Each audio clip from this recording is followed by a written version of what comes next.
The United States and Canada failed to reach a new free trade agreement by a self-imposed deadline today. Instead, President Trump announced that he will sign a pact with Mexico in 90 days and that Canada could still join it. The new agreement, if reached, would replace NAFTA.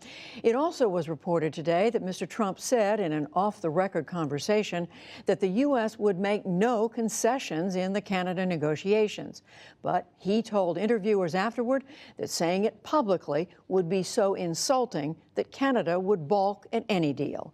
The president confirmed the comment during an appearance today in Charlotte, North Carolina. They actually printed my off the record. They said, President Trump said, off the record, and then they go on to this. I said, this is the first. These are very dishonorable people. But I said, in the end, it's okay, because at least Canada knows how I feel. The U.S.-Canada negotiations are set to resume on Wednesday, and the Canadian foreign minister said she's confident that they can get a deal. For more on all this, I'm joined by our White House correspondent, Yamiche Alcindor. So, Yamiche, this was supposed to be deadline day, self-imposed. They came up to the brink, but now they're going to keep talking. Why?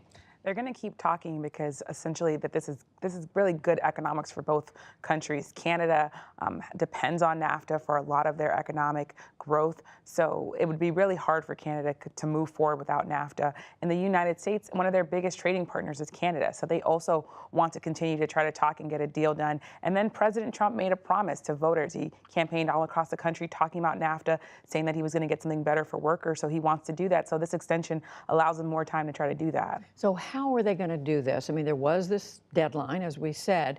How do they make this work? Well, now, essentially, the Trump administration is saying to Congress, we think that we can at least give you 90 days that we'll have an agreement. They are pushing to get this agreement done before the Mexican government changes over. There's going to be a new president in November, after November 30th, so they want to try to get this done.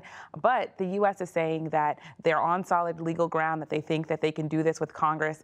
But the Canadian foreign minister had a press conference today, and she would not respond to questions about how President Trump is impacting these talks. That doesn't look good. Even though she says that this is positive and that things are going forward on solid ground, she didn't want to talk about the President of the United States.